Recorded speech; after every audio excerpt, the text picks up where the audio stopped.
Hello everyone. 11th class physics में हम second unit kinematics कर रहे हैं। और जो लास्ट टाइम हमने किया था वो हमने बात की थी कि रेस्ट क्या होता है, मोशन क्या होता है। तो हमने जब मोशन किसी ऑब्जेक्ट के मोशन हम क्या बोलेंगे कि ऑब्जेक्ट मोशन कब करता है, तो उसको हमने इसकी डेफिनेशन की थी। जब किसी कोई ऑब्जेक्ट अपनी सराउंडिंग के रिस्पेक्ट में अपनी पोजीशन जब चेंज करता है तो उस क्या बोलते हैं, वो उसको बोलते हैं मोशन बोलते हैं। किसी भी ऑब्जेक्ट का अपनी सराउंडिंग के रिस्पेक्ट में अपनी पोजीशन को चेंज करना क्या कहलाता है, मोशन कहलाता है। तो मोशन हमारे पास अब अलग अलग टाइप के होते हैं। तो यहाँ वन डायमेंशन मोशन है हमारे पास, टू डायमेंशन मोशन होता है और थ्री डायमेंशन मोशन होता है। तो फर्स्ट हम करते हैं वो वन डायमेंशनल मोशन कौन सा होता है। If N object change its position along one axis, only one axis में अगर ऑब्जेक्ट अपनी पोजीशन चेंज करता है तो उस टाइप के मोशन क्या बोलते हैं, वन डायमेंशनल मोशन बोलते हैं, या उसको लीनियर मोशन भी बोल सकते हैं। अगर एक ऑब्जेक्ट, अगर ये हमारे पास एक्स एक्सिस है, ये वाई एक्सिस है और ये क्या है, जेड एक्सिस है, ये एक्स एक्सिस। अगर एक ऑब्जेक्ट अपनी पोजीशन चेंज, पहले ही मतलब ये ऑब्जेक्ट यहाँ पे था, वो अपनी पोजीशन चेंज करके यहाँ पे आ जाएगा, फिर यहाँ पे आ जाएगा, फिर यहाँ पे आ जाएगा। हम यहाँ ये देख रहे हैं कि ऑब्जेक्ट जो अपनी पोजीशन चेंज कर रहा है सिर्फ एक्स एक्सिस पे चेंज कर रहा है। इसमें वाई की वैल्यू क्या रहती है, हमेशा जीरो रहती है, और जेड की वैल्यू क्या रहती है, यहाँ पे जीरो रहती है। मतलब हमेशा ऑब्जेक्ट की जो पोजीशन चेंज हो रही है सिर्फ एक ही एक्सिस पे चेंज हो रही है। तो उस टाइप के जितने भी मोशन होते हैं उसको हम बोलते हैं वन डायमेंशनल मोशन या लीनियर मोशन। या हम ये बोल सकते हैं कोई भी ऑब्जेक्ट जब बिल्कुल स्ट्रेट लाइन में चलता है, जो स्ट्रेट लाइन का जो मोशन होता है उस मोशन क्या बोलते हैं हम, वन डायमेंशनल मोशन। सेकेंड बात करते हैं what is two dimensional motion. If an object change its position with respect to two axis of motion, motion is called two dimensional motion और प्लेन मोशन। इफ अगर कोई object दो axis पे अपनी position change कर रहा है, अगर ये एक्स एक्सिस है और ये है वाई एक्सिस, ये जेड एक्सिस। अगर ऑब्जेक्ट अपने दो एक्सिस पे अपनी पोजीशन चेंज करता है, मतलब अगर ऐसे ऐसे कोई ऑब्जेक्ट चल रहा है, तो यहाँ हम देख रहे हैं यहाँ पे एक्स की वैल्यू, यहाँ पे कुछ टाइम यहाँ पे एक्स की वैल्यू थी, कुछ टाइम के बाद एक्स की वैल्यू ये हो गई, उसके बाद एक्स की वैल्यू ये हो जाएगी। ऐसे ही यहाँ पे वाई की वैल्यू स्टार्ट किया है उसने यहाँ से, तो कुछ टाइम के बाद वाई की वैल्यू इतनी चेंज हुई, उसके बाद क्या इतनी चेंज हुई। हम देख रहे हैं कि वाई की वैल्यू क्या हो रही है, यहाँ पे ये चेंज हुई है, ऐसे ही एक्स की वैल्यू चेंज हुई है। तो इस टाइप की इतनी मोशन है। अगर ऑब्जेक्ट अपनी दोनों एक्सिस के पोजीशन चेंज करता है तो उस टाइप के मोशन क्या बोलते हैं, टू डायमेंशनल मोशन बोलते हैं, या उसको बोलते हैं ये एक प्लेन बना है तो इसको बोलते हैं प्लेन मोशन। किसी भी एंट का फ्लोर पे चलना, फर्श पे चलना, उसको क्या बोलेंगे हम, टू डायमेंशनल मोशन होता है। या ये सब क्या मोशन क्या है, टू डायमेंशनल मोशन है। नेक्स्ट करते हैं what is three dimensional motion. If an object change its position with respect to all three axis, motion is called three dimensional motion. अगर ऑब्जेक्ट तीनों एक्सिस पे अपनी पोजीशन चेंज कर रहा है, एक्स एक्सिस पे भी, वाई पे भी और जेड पे भी, अगर तीनों एक्सिस की वैल्यू क्या हो रही है, चेंज हो रही है पोजीशन, तो उस टाइप के मोशन क्या बोलेंगे हम, थ्री डायमेंशनल मोशन। और इसका जो एग्जांपल है वो बर्ड फ्लाई इन स्काई और टू और फ्रो। बर्ड का फ्लाई करना स्काई में, टू और फ्रो मोशन में, वो क्या होता है, थ्री डायमेंशनल मोशन। एरोप्लेन का फ्लाई करना, टेक ऑफ करना, ये क्या है, थ्री डायमेंशनल मोशन होता है। तो और वन डायमेंशनल मोशन को हम बोलते हैं लीनियर मोशन बोलते हैं, सेकंड को बोलते हैं प्लेन मोशन, और जो थ्री डायमेंशनल मोशन होगा उसको बोलेंगे हम स्पेस मोशन। नेक्स्ट हमने बात करते हैं क्वांटिटीज, स्केलर क्वांटिटीज के बारे में। हमने जो लास्ट जो यूनिट, पहले जो वीडियो यूनिट की हमने फर्स्ट यूनिट, उसमें हमने बात की थी फिजिकल क्वांटिटीज के बारे में। उसकी डेफिनेशन हमने अच्छे किया है कि फिजिकल क्वांटिटीज क्या होती हैं। अब हम फिजिकल क्वांटिटी को क्लासीफाई करते हैं दो क्वांटिटीज में। तो फर्स्ट तो हम बोलते हैं एक फिजिकल क्वांटिटी को हमने क्लासीफाई किया है स्केलर क्वांटिटी, और सेकंड हमने बोला है वेक्टर क्वांटिटी। तो स्केलर क्वांटिटी कौन सी होती हैं, वो क्वांटिटीज, वो फिजिकल क्वांटिटीज जिनके पास सिर्फ मैग्नीट्यूड होता है, उनके पास डायरेक्शन नहीं होती। या हम बोल सकते हैं उन फिजिकल क्वांटिटी समझने के लिए हमें सिर्फ मैग्नीट्यूड की जरूरत पड़ती है, उसकी डायरेक्शन की जरूरत नहीं पड़ती। विदाउट डायरेक्शन हम उस क्वांटिटीज को समझ सकते हैं। तो उस टाइप की जितनी भी क्वांटिटीज होंगी उसको बोलेंगे हम scalar quantity. The physical quantity which have only magnitude but not direction called scalar quantity. जैसे मास, लेंथ, टाइम, टेम्परेचर, स्पीड, ये क्या है, सारी स्केलर क्वांटिटी होती हैं। इसको समझने के लिए हमें डायरेक्शन की कोई ज़रूरत नहीं होती, विदाउट डायरेक्शन इनको हम समझ सकते हैं। नेक्स्ट जो वेक्टर क्वांटिटीज जो होती हैं वो उनको समझने के लिए हमें उनके साथ डायरेक्शन लगानी पड़ती हैं, कि हम कहते हैं उसके साथ उसकी डायरेक्शन जब तक नहीं है तब हम उनको अच्छे से समझ नहीं सकते, या उसको हम अच्छे से उसको नॉलेज नहीं ले सकते।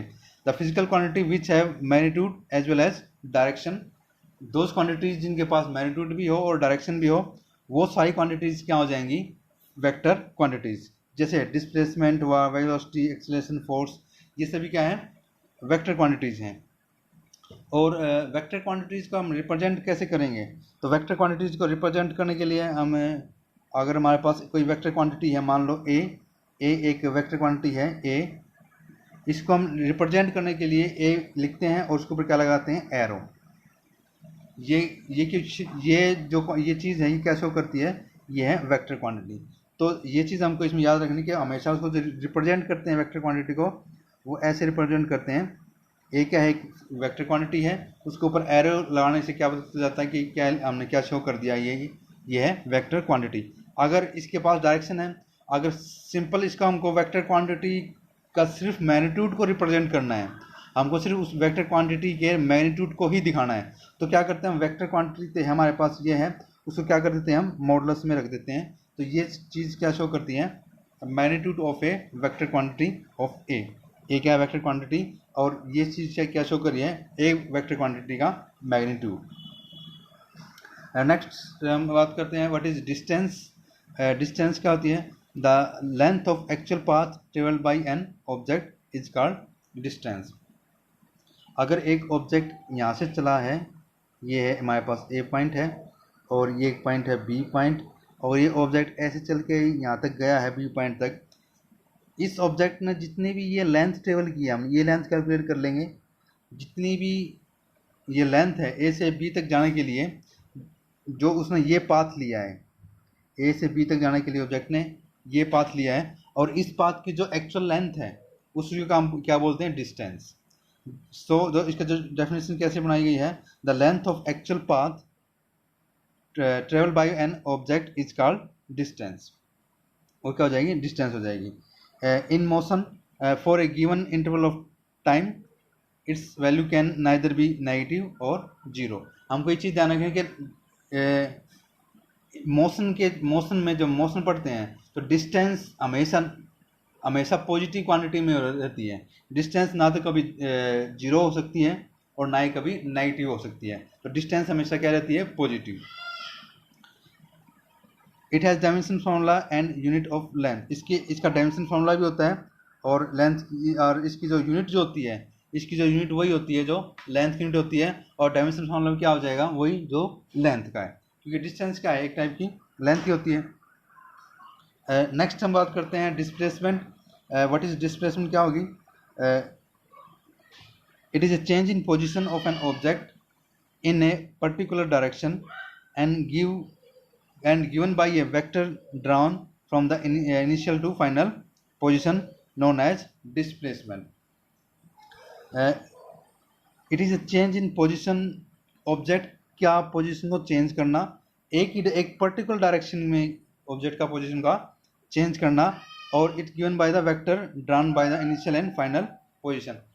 हम इनिशियल और फाइनल पोजीशन के ऊपर एक वेक्टर बना देंगे, वेक्टर सिंबल शो करेंगे, वो शो क्या करेगा, डिस्प्लेसमेंट शो करती हैं। ये इसकी एक्चुअल डेफिनेशन है कि ऑब्जेक्ट का पोजीशन चेंज करना इन पर्टिकुलर डायरेक्शन, वो क्या हो जाएगी, डिस्प्लेसमेंट।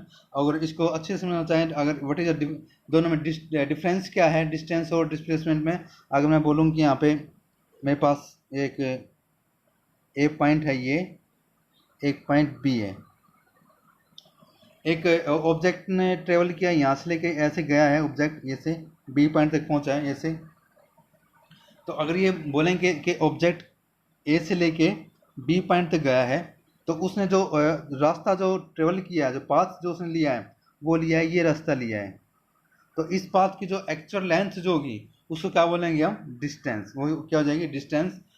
उस पाथ इन ये ए से लेकर बी तक की जो शॉर्टेस्ट डिस्टेंस होगी उसको क्या बोलते हैं हम, डिस्प्लेसमेंट। अगर मैं बी से लेकर शॉर्टेस्ट डिस्टेंस क्या होगी, अगर मैं बी ए को बी से बिल्कुल स्ट्रेट लाइन से मिलाऊं ऐसे, तो ये डिस्टेंस क्या हो जाएगी इसकी, स्मॉलेस्ट डिस्टेंस बोलते हैं इसको, shortest distance between initial and final position. ये इसकी इनिशियल पोजीशन थी, ये क्या प्रोजेक्ट की फाइनल पोजीशन है। तो हम डिस्प्लेसमेंट को ये भी कह सकते हैं कि it is the shortest distance between the initial and final position. Final position और इनिशियल पोजीशन के बीच की जो शॉर्टेस्ट डिस्टेंस है उसको क्या बोलेंगे हम, डिस्प्लेसमेंट। तो ये क्या हो जाएगी, डिस्प्लेसमेंट, और ये डिस्प्लेसमेंट होगा, और ये क्या हो जाएगा, डिस्टेंस। डिस्टेंस क्या होती है, जो एक्चुअल पाथ जो ट्रेवल करता है ऑब्जेक्ट, वो क्या होती है, डिस्टेंस। और जो शॉर्टेस्ट डिस्टेंस जो होती है इनिशियल एंड फाइनल पोजीशन के बीच में, उसको क्या बोलेंगे, डिस्प्लेसमेंट। नेक्स्ट करते हैं what is characteristics of displacement. Displacement की कैरेक्टरिस्टिक्स क्या होंगी, फर्स्ट है it is a vector quantity. Displacement का वेक्टर क्वांटिटी होते हैं क्योंकि इसके साथ हमें क्या लगानी पड़ती है, डायरेक्शन। ये डायरेक्शन भी होती है इसके साथ पर्टिकुलर, हम इसमें देखते हैं ऑब्जेक्ट किस डायरेक्शन में गया है, किस डायरेक्शन में उसने मूव किया है। सेकंड है unit and dimension formula is same as that of distance. Displacement का यूनिट और डायमेंशन फॉर्मूला सेम होता है जो डिस्टेंस का होता है। थर्ड पॉइंट है displacement, the displacement of an object is a given interval of time, can be positive, zero और नेगेटिव। हमने इससे पहले बात की थी कि जो डिस्टेंस है ऑफ किसी भी ऑब्जेक्ट की और पर्टिकुलर इंटरवल ऑफ टाइम में, वो ना तो कभी जीरो हो सकती है और ना कभी नेगेटिव में हो सकती है, मगर जो डिस्प्लेसमेंट है वो जीरो भी हो सकती है, नेगेटिव भी हो सकती है और पॉजिटिव भी हो सकती है। तो ये चीज़ जो बहुत बार इसमें डिफरेंस पूछते हैं एग्जाम में, what is the difference between distance and displacement. तो ये पॉइंट्स हैं सारे, ये सारे पॉइंट हैं जो इस डिस्टेंस और डिस्प्लेसमेंट में डिफरेंस शो करते हैं कि क्या क्या डिफरेंस है। तो यही है जो क्या, एक तो फर्स्ट पॉइंट इसमें हो जाएगा कि distance is a scalar quantity, displacement is a vector quantity. First ये हुआ। सेकंड क्या हो जाएगा कि ये डिस्टेंस हमेशा पॉजिटिव होती है, वो जीरो नहीं हो सकती और नेगेटिव नहीं हो सकती, मगर जो डिस्प्लेसमेंट है वो जीरो भी हो सकती है, पॉजिटिव भी हो सकती है और नेगेटिव भी हो सकती है। तो इसमें इसी फोर्थ पॉइंट क्या है, it is the shortest distance between two point. Displacement क्या होती है, shortest distance between two point, मगर जो डिस्टेंस है वो शॉर्टेस्ट डिस्टेंस नहीं होती, वो एक्चुअल पाथ होता है जो ऑब्जेक्ट ट्रेवल करता है। फिफ्थ पॉइंट जो आएगा इसमें वो है it does not tell about the type of motion. जो डिस्प्लेसमेंट है वो ये टेल बताती है हमको, ये नहीं बताती कि मोशन किस टाइप का है, बस वो तो शॉर्टेस्ट डिस्टेंस का हम निकालते हैं। For circular path, the linear path और any other path of it is same. तो डिस्प्लेसमेंट अगर सर्कुलर पाथ है तो भी सेम रहेगी, लीनियर पाथ है तो भी, और किसी टाइप का पाथ है तो भी क्या होती है हमको, क्योंकि हमको उसमें लेना ही होता है shortest distance between initial and final position. Second point इसमें है six point, displacement of an object between two path has unique value. तो किसी भी दो पाथ के बीच की जो ऑब्जेक्ट में जो डिस्टेंस है उसकी क्या हमेशा क्या होगी, उसकी एक यूनिक वैल्यू आती है। Displacement of an object between two path has unique value. Seventh point क्या जाएगा, डिस्टेंस इंपॉर्टेंट पॉइंट है, जो डिस्टेंस जो है वो हमेशा इक्वल और ग्रेटर देन होती है डिस्प्लेसमेंट के।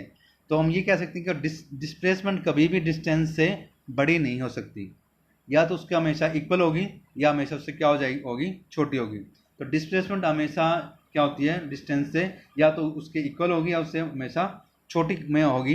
डिस्प्लेसमेंट कभी भी डिस्टेंस से बड़ी नहीं होगी। नेक्स्ट पॉइंट है इसमें at point, displacement of an object remains unaltered due to shift in the origin of the position axis. अगर अब एक्सिस की पोजिशन एक्सिस की अगर हम बात कर रहे थे एक्सिस की, अगर पोजिशन एक्सिस के ऊपर ये क्या है जीरो पॉइंट हमारे पास, अगर इसकी पोजिशन चेंज हो रही है तो पोजिशन चेंज होने का डिस्प्लेसमेंट के ऊपर कोई इफेक्ट नहीं पड़ता। तो ये क्या है, इसमें 8 पॉइंट है। तो ये हमारे पास है डिस्टेंस। हम कल जो करेंगे वो करेंगे स्पीड के बारे में और वेलोसिटी के बारे में। उसके बाद हमारे पास एक्सेलरेशन आएगा।